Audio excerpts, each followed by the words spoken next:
Hello everyone. इस video में हम लोग प्राचीन भारत के मोस्ट रिपीटेड प्रश्नों को कवर करने वाले हैं। मतलब कि एंसेंट हिस्ट्री के जो हर बार एक क्वेश्चन देखने को मिलता है, जो कि अगर प्राचीन भारत से प्रश्न पूछा गया तो ये सब क्वेश्चन तो ज़रूर से होते हैं। ऐसे प्रश्नों को हम यहाँ पे कवर करने वाले हैं। ये पिछले वर्षों के प्रश्नों का सार संग्रह है। यहाँ पे आपको प्राचीन भारत के चैप्टर वाइज उन क्वेश्चन को कवर किया जाएगा जो कि हर बार पूछे जाते हैं, मोस्ट रिपीटेड है और ये बहुत ही ज़्यादा इंपॉर्टेंट है आने वाले सभी परीक्षाओं के लिए। पूरे प्राचीन भारत को हम लोग इस वीडियो में कवर करने वाले हैं। पहला क्वेश्चन है, हड़प्पा सभ्यता का सर्वाधिक मान्यता प्राप्त काल कौन सा है?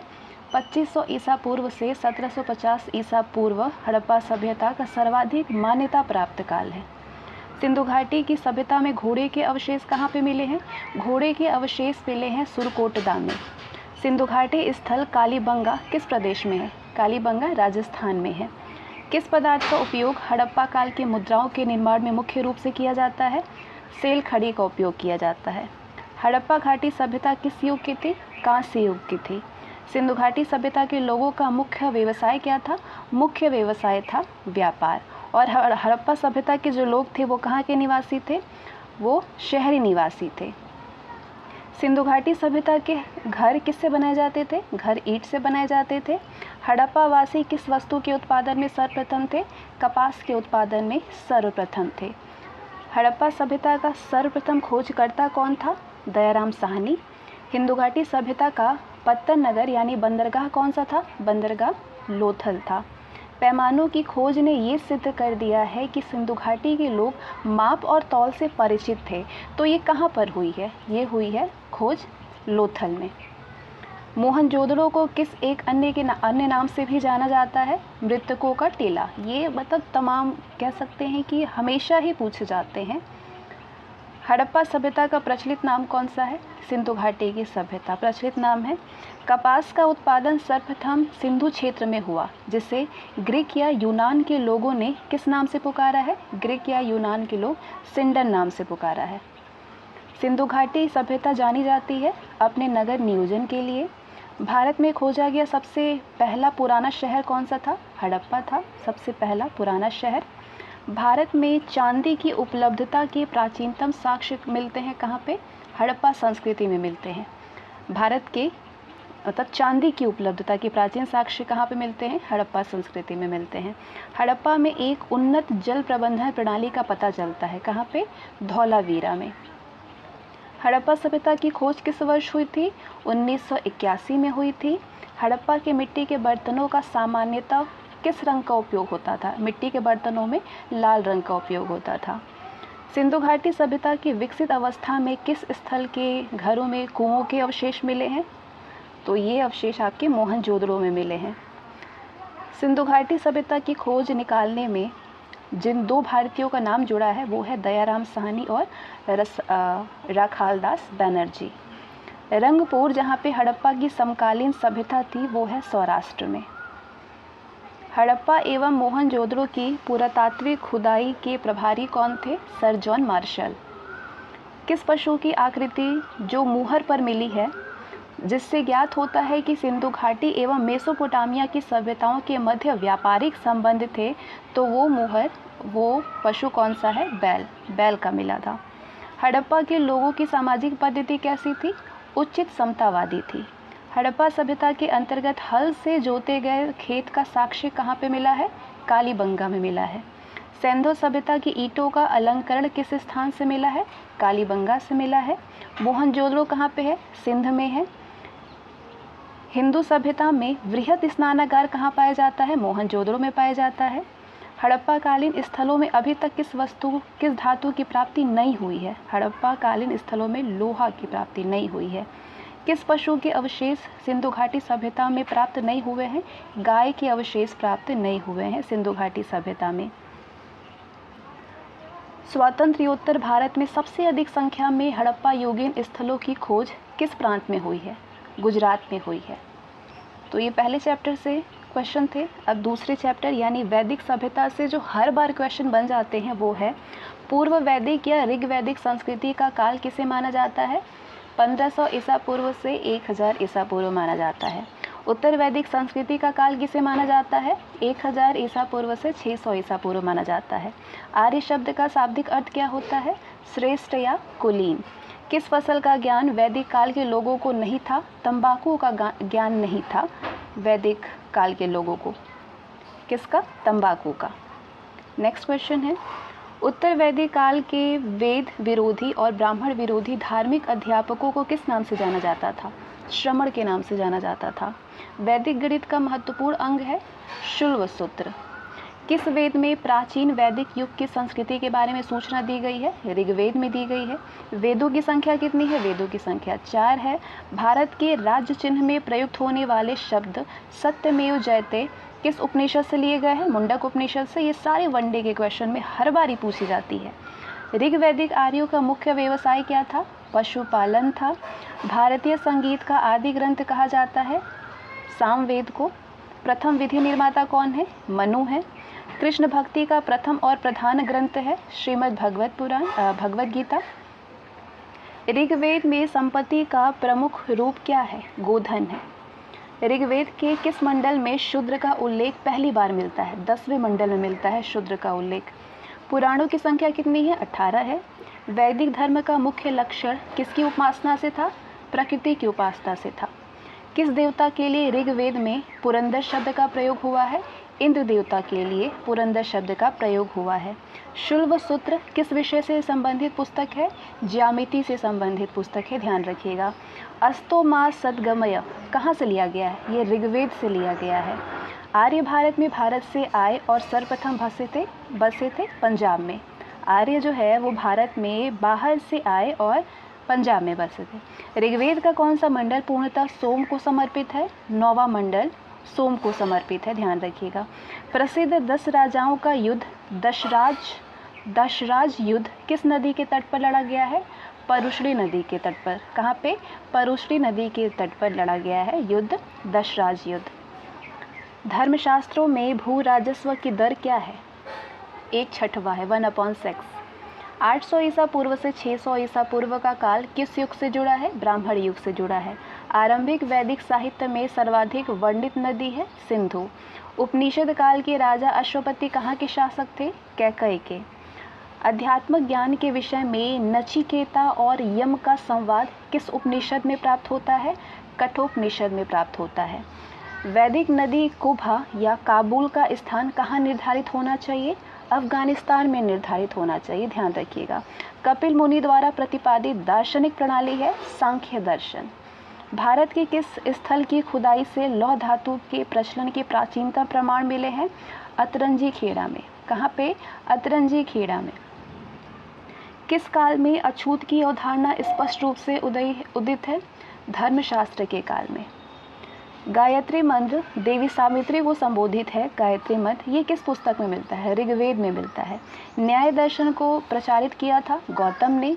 प्राचीन भारत में निष्क से जाने जाते थे स्वर्ण आभूषण, निष्क से जाने जाते थे, ध्यान रखिएगा। योग दर्शन के प्रतिपादक हैं पतंजलि। उपनिषद पुस्तकें हैं दर्शन पर। पूर्व वैदिक आर्यों का धर्म प्रमुखता था प्रकृति पूजा और यज्ञ। चरक संहिता नामक पुस्तक किस विषय से संबंधित है? चिकित्सा से संबंधित है। यज्ञ संबंधी विधि विधानों का पता चलता है यजुर्वेद से। वैदिक योगीन सभा क्या था? सभा क्या थी? मंत्री परिषद थी। क्या थी? मंत्री परिषद थी।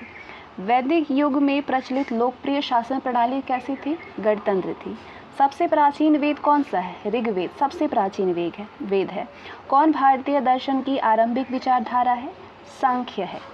सांख्य, योग, न्याय, वैशेषिक, मीमांसा एवं वेदांत, इन 6 भिन्न भारतीय दर्शनों की स्पष्ट रूप से अभिव्यक्ति हुई है वैदिक युग में, ध्यान रखिएगा। आदि काव्य की संज्ञा किसे दी जाती है? रामायण को दी जाती है। प्राचीनतम पुराण है मत्स्य पुराण। ऋग्वेद में सबसे पवित्र नदी किसे माना गया है? सरस्वती को माना गया है। वैदिक समाज की आधारभूत इकाई क्या थी? काल कुटुंब थी। ऋग्वैदिक युग की प्राचीनतम संस्था कौन सी थी? विदत। कौन सी थी? विदत थी। अब तीसरे चैप्टर पे आते हैं। तीसरा चैप्टर है आपका बौद्ध धर्म व जैन धर्म। बौद्ध धर्म और जैन धर्म से संबंधित प्रश्न जो कि हर बार पूछे जाते हैं। सारे ही ये लूसेंट के क्वेश्चन, अगर आप लूसेंट पढ़ लेते हैं पूरा ना, तो ये पूरे क्वेश्चन आपके कवर हो जाएंगे वहाँ से, लेकिन ये चुनिंदा प्रश्न है जो कि आपके यहाँ पे तैयार हो जाते हैं। गौतम बुद्ध का जन्म कब हुआ था? 563 ईसा पूर्व में। गौतम बुद्ध का जन्म स्थल था लुम्बिनी। वह आद्यतम बौद्ध साहित्य जो बुद्ध के विभिन्न जन्मों की कथाओं के विषय में है, वो क्या है? वो जातक है। त्रिपिटक धर्म ग्रंथ है बौद्धों का। बुद्ध ने किस स्थान पर महापरिनिर्वाण यानी मृत्यु प्राप्त किया था? कुशीनगर में। मृत्यु क्या कहते हैं? महापरिनिर्वाण।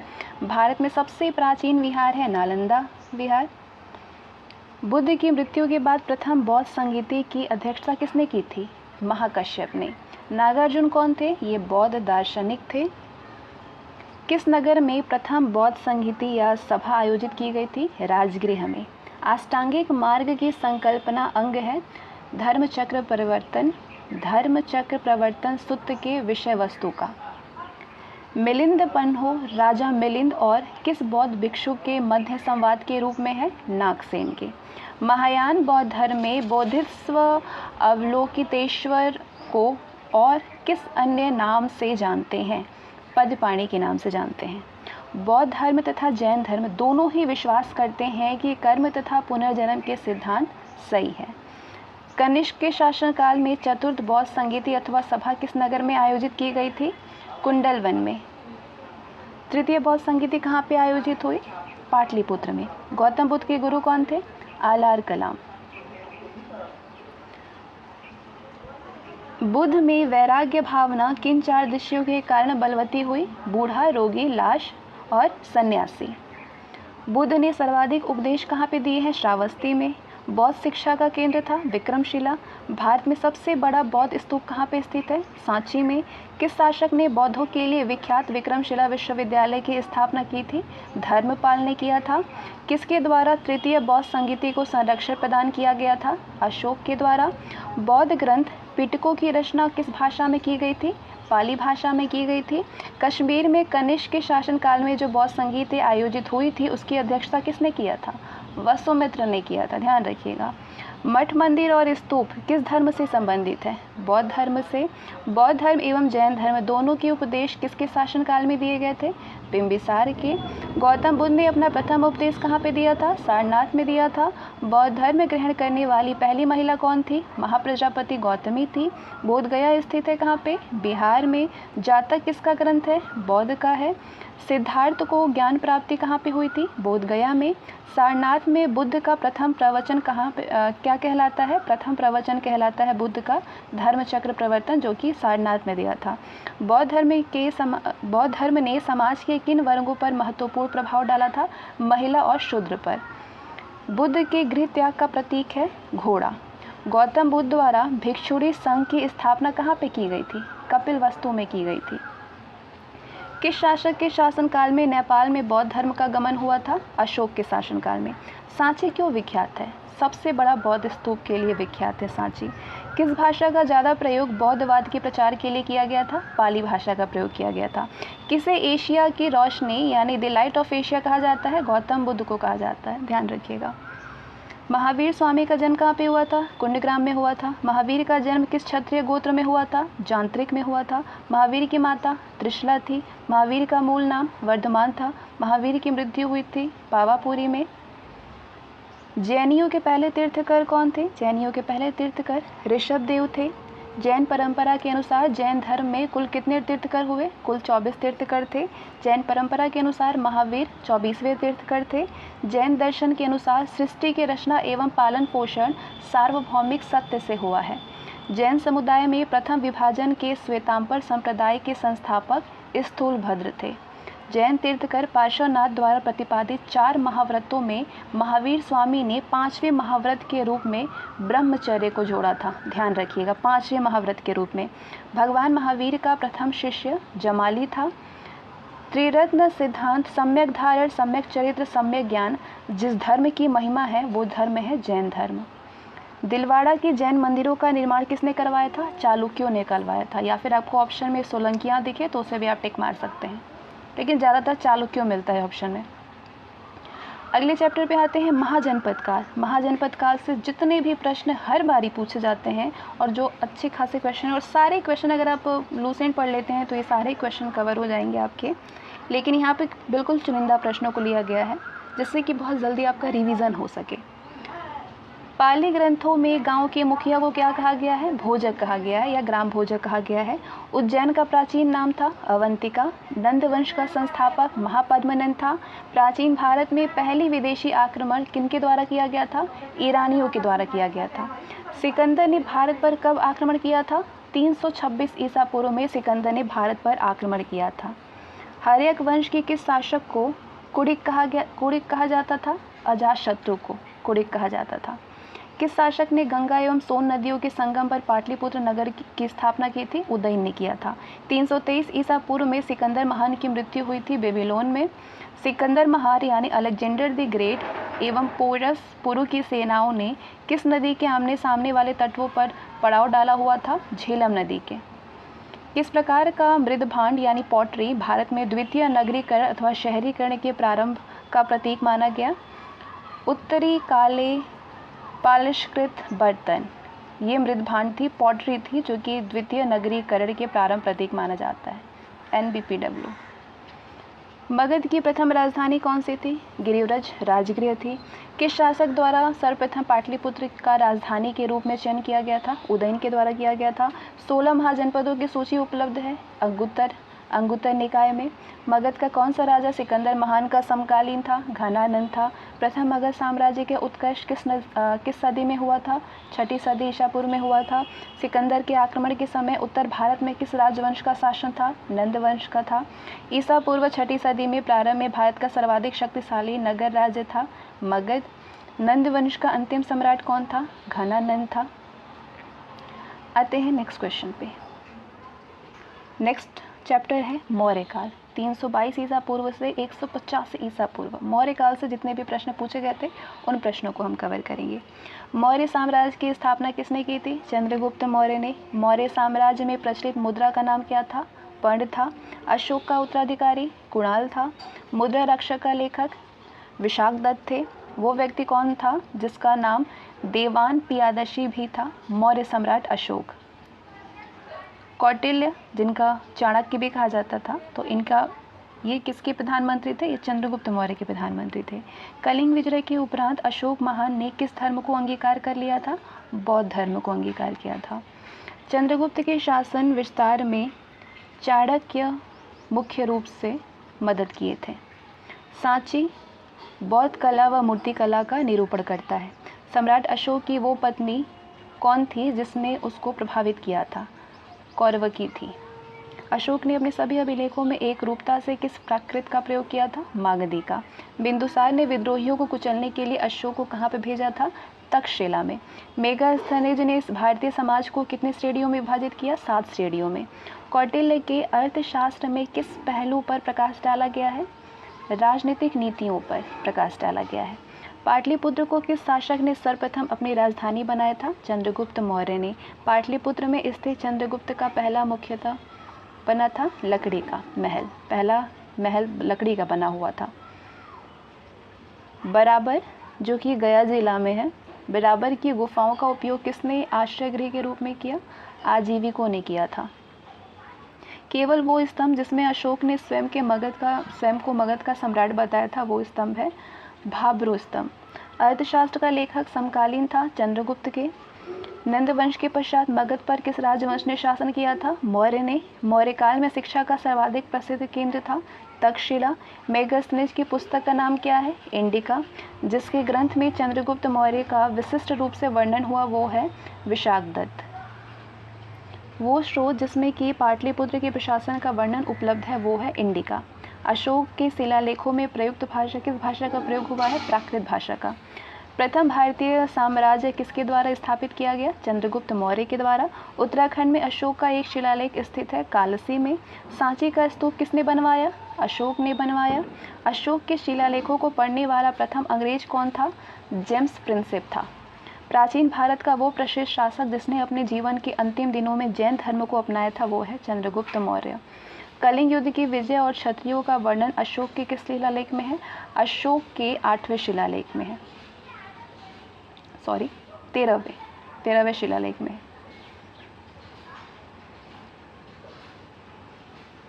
प्रसिद्ध यूनानी राजदूत मेगास्थनीज भारत में किसके दरबार में आए थे? चंद्रगुप्त मौर्य के दरबार में आए थे।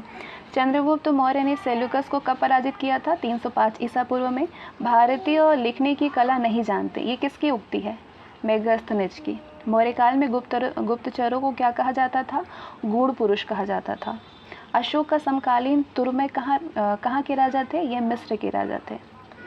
किस ग्रंथ में शूद्रों के लिए आर्य शब्द का प्रयोग हुआ है? अर्थशास्त्र में शूद्रों के लिए आर्य शब्द का प्रयोग हुआ था। कौटिल्य द्वारा रचित अर्थशास्त्र कितने अधिकरणों में विभाजित है? अर्थशास्त्र 15 अधिकरणों में विभाजित है।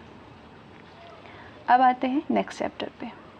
अब इस चैप्टर में जितने भी रिपीटेड क्वेश्चन हैं, मोस्ट इम्पॉर्टेंट जो होते हैं, उन्हें हम कवर करेंगे। चैप्टर है मौर्योत्तर काल। मौर्योत्तर काल 185 ईसा पूर्व से 319 ईसा पूर्व तक था। अंतिम मौर्य सम्राट बृहदत्त की हत्या किसने शुंग वंश की स्थापना की थी? पुष्यमित्र शुंग ने किया था।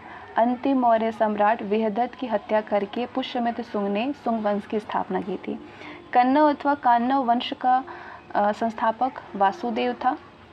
सातवाहन अथवा आंध्र सातवाहन वंश का संस्थापक सिमुक था।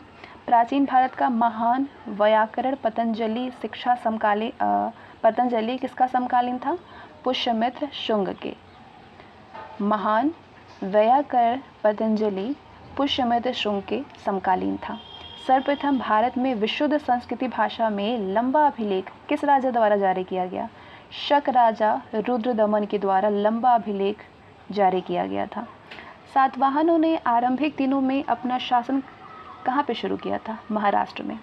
किस कुषाण शासक ने सर्वप्रथम स्वर्ण मुद्राएं जारी की? कटफिशस द्वितीय ने। किस वंश के शासकों ने छत्र प्रणाली का प्रयोग किया था? शकों ने किया था छत्र प्रणाली का प्रयोग। कुषाण काल में सबसे अधिक विकास किस क्षेत्र में हुआ था? वास्तुकला में हुआ था। भारत में प्रथम बार सैनिक शासन किसके द्वारा व्यवहार में लाया गया था? ग्रीकों के द्वारा भारत में पहली बार सैनिक शासन व्यवहार में लाया गया था। ईसा पूर्व दूसरी सदी के प्रारंभ में उत्तरी अफगानिस्तान में स्थापित भारत यूनानी राज्य था बैक्टीरिया। ईसा पूर्व। सर्वप्रथम रोम का साथ किन लोगों का व्यापार प्रारंभ हुआ? सर्वप्रथम रोम के साथ में तमिलों और चेरों का व्यापार शुरू हुआ था। सातवाहनों ने पहले स्थानीय अधिकारियों के रूप में काम किया था मौर्यों के अधीन। वो महानतम कुषाण नेता कौन था जो कि बौद्ध बन गया था? कनिष्क था। कुषाण काल के दौरान मूर्तिकला की गंधार शैली किसका मिश्रण है? भारत ग्रीक शैली का मिश्रण है, यूनानी का। भारत यूनानी का। रोम साम्राज्य के अनुसरण पर किस वंश के शासकों ने कैंसर की उपाधि ग्रहण की थी? कुषाण ने। सीजर की कैसर। प्राचीन भारत में किसने नियमित रूप से सोने के सिक्के चलाए थे? कुषाण ने चलाए थे। मौर्यों के बाद दक्षिण भारत में सबसे प्रभावशाली राजा था सातवाहन। बुद्ध की खड़ी प्रतिमा किस काल में बनाई गई? कुषाण काल में बुद्ध की खड़ी प्रतिमा बनाई गई, ध्यान रखिएगा। शुंग वंश के बाद किस वंश ने भारत पर राज किया था? कन्नव वंश ने भारत पर राज्य किया था। किस चीनी जनरल ने कनिष्क को हराया था? पेन चाओ ने हराया था कनिष्क को, ध्यान रखिएगा ये चीज़। पेन चाओ ने कनिष्क को हराया था। उत्तरी तथा उत्तरी पश्चिमी भारत में सर्वाधिक संख्या में तांबे के सिक्कों को जारी किया था कुषाणों ने। विक्रम संवत 57 ईसा पूर्व से प्रारंभ हुआ था, 57 ईसा पूर्व से। सातवाहन शासकों की राजकीय भाषा प्राकृत थी। जो कला शैली भारतीय और ग्रीक अथवा यूनानी शैली का सम्मिश्रण है उसे गंधार कहते हैं। कनिष्क की राजधानी पुरुषपुर थी। पुरुषपुर किसका दूसरा नाम है? पेशावर का। चरक किसके राज्य चिकित्सक थे? कनिष्क के राज्य चिकित्सक थे। तक्षशिला के प्रसिद्ध स्थल होने का क्या कारण था? गंधार कला था का कारण था गंधार कला। भारत में सर्वप्रथम स्वर्ण मुद्राएं किसने चलाई थी? इंडो बैक्ट्रियन ने चलाई थी। इंडो बैक्ट्रियन ने जो है कि स्वर्ण मुद्रा चलाई थी। किस संग्रहालय में कुषाणकालीन मूर्तियों का संग्रह अधिक मात्रा में है?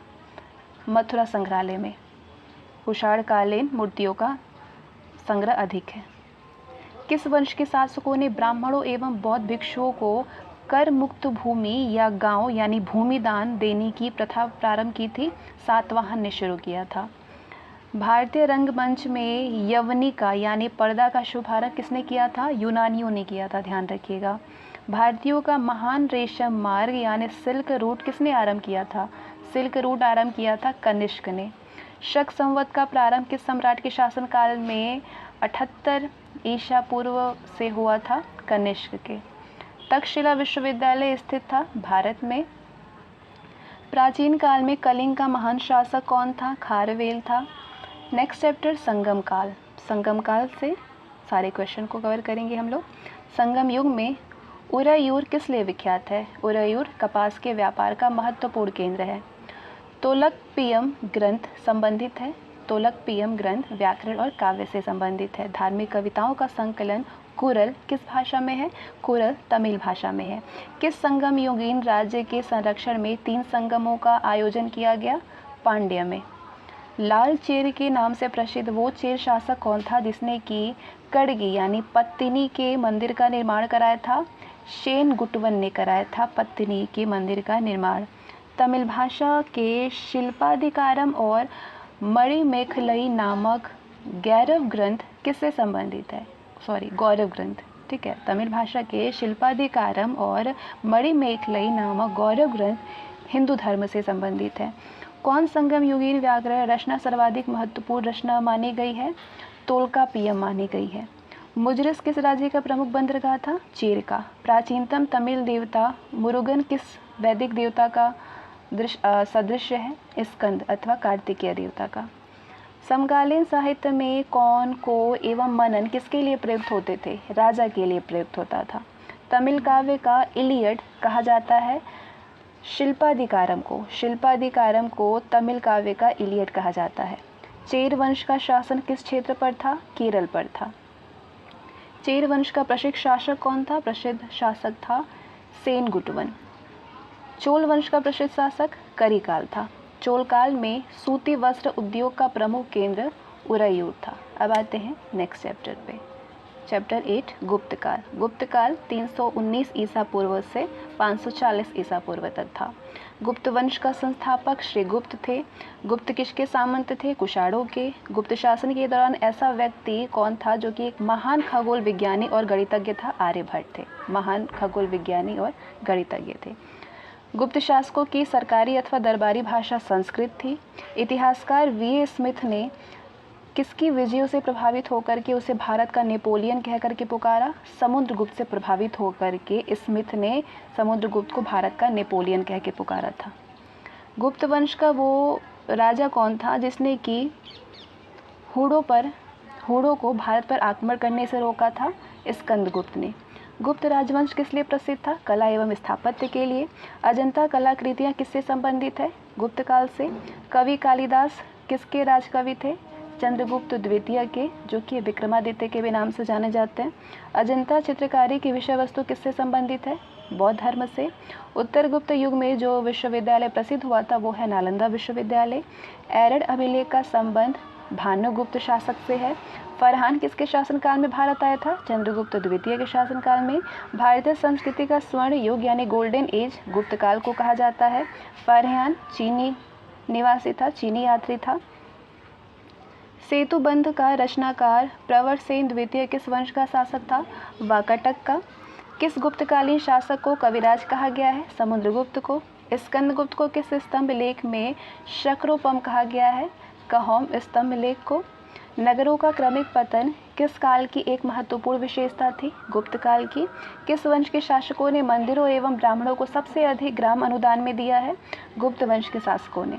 दिल्ली के मेहरौली के कुवत उल इस्लाम मस्जिद के प्रांगण में स्थित प्रसिद्ध लौह स्तंभ किसके स्मृति में है?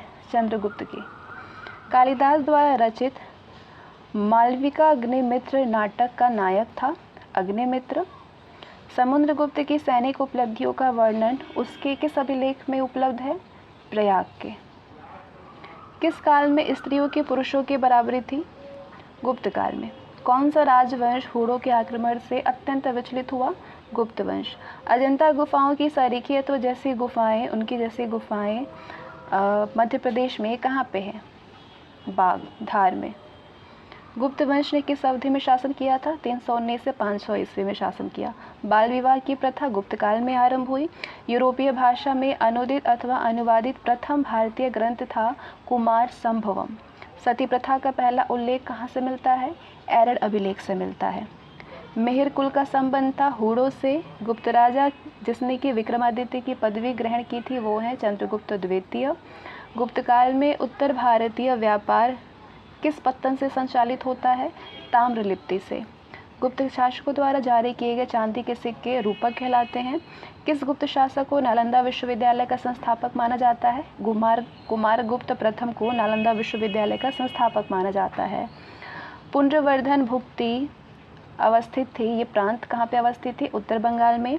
वो प्रथम भारतीय विद्वान कौन था जिसने कि गणित को एक पृथक विषय के रूप में स्थापित किया? आर्यभट्ट। तांबा का सिक्का जारी करने वाला पहला गुप्त शासक कौन था? रामगुप्त। कालिदास की किस कृति की गिनती विश्व की 100 प्रसिद्ध साहित्यिक कृतियों में होती है? अभिज्ञान शाकुंतलम। अभिज्ञान शाकुंतलम कालिदास की कृति की है जिसकी गिनती विश्व की 100 प्रसिद्ध साहित्य कृतियों में होती है।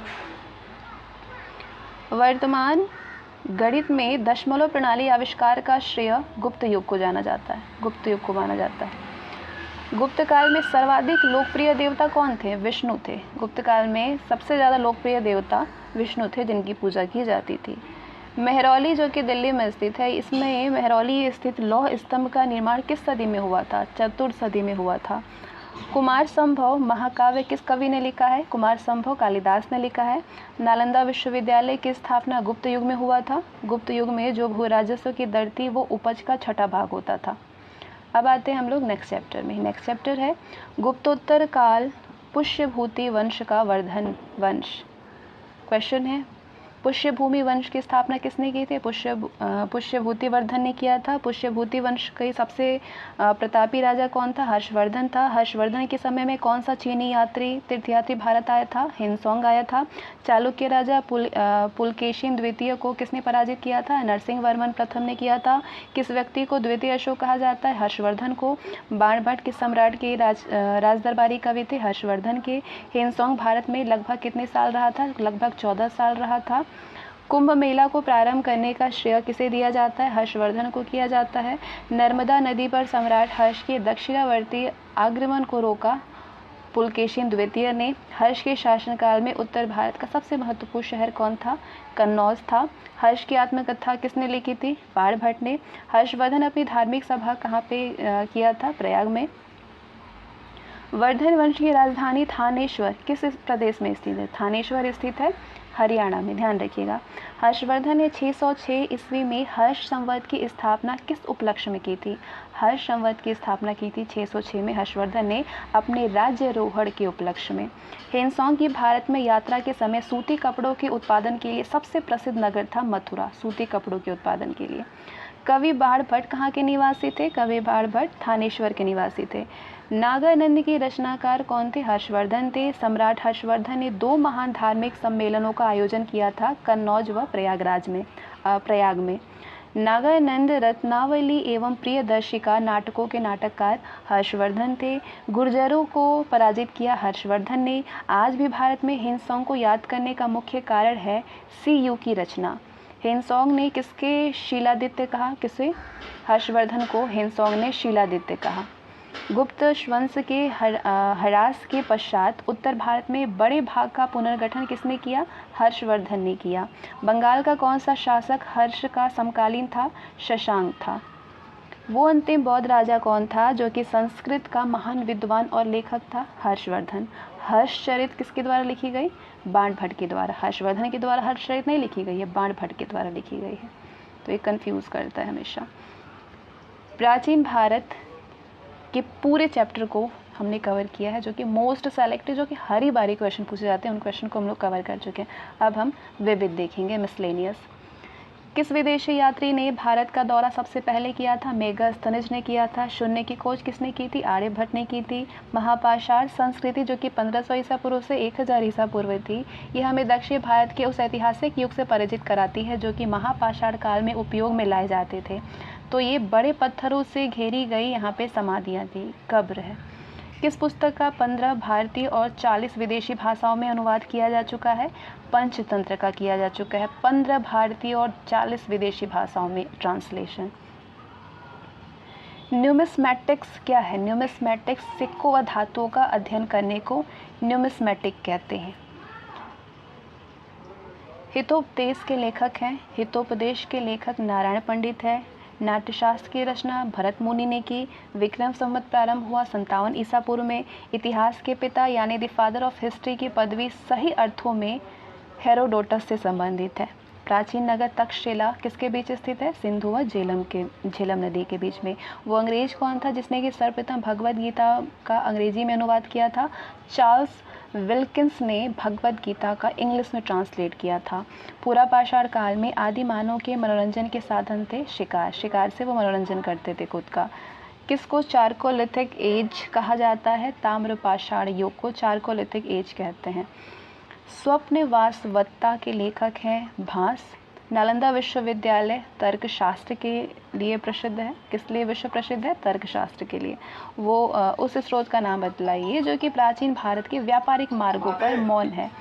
मिलिंद हो। आधुनिक मानव के हाल का पूर्वज है क्रो-मैग्नोन मनुष्य। ईसा का प्रारंभिक सदियों में भारत तथा रोम के बीच घनिष्ठ व्यापारिक संबंधों की सूचना किस पुरास्थल की खुदाई से प्राप्त होती है?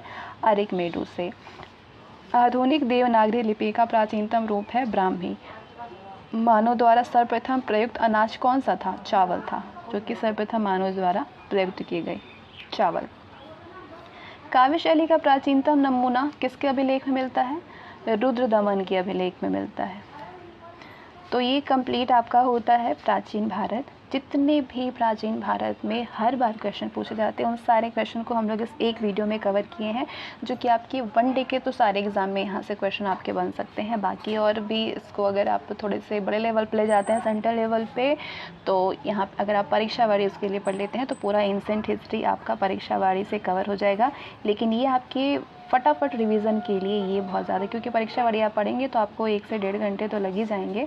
लेकिन ये आपके जो मोस्ट रिपीटेड क्वेश्चन है यहाँ पे फटाफट से आपके बहुत कम समय में रिवीजन हो जाएंगे, तो ये बहुत ज़्यादा यूज़फुल है। मिलते हैं अगले सेशन में और हम लोग पूरे ही मोस्ट रिपीटेड जितने भी शॉर्ट में आपके जो क्वेश्चन यहाँ से कवर हो रहे हैं सार संग्रह के तौर पे, वो पूरे हम लोग मेडिवल, मॉडर्न सारी चीज़ें, जनरल साइंस सारी चीज़ें कवर करेंगे यहाँ से।